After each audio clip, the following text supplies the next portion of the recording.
vereadora Helena Quintino, na tribuna, falou que se o Tribunal de Contas emitiu seu parecer para a aprovação das contas do ex-prefeito Antônio João Dourado, é porque a equipe técnica é formada por peritos e conselheiros.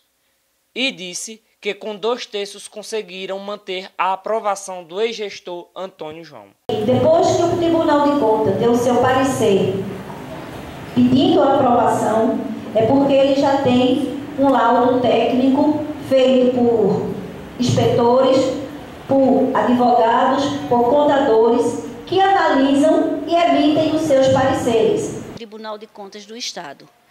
O mesmo já teria recomendado a esta Casa a aprovação da prestação de contas exercício 2011 do ex-gestor Antônio João Dourado.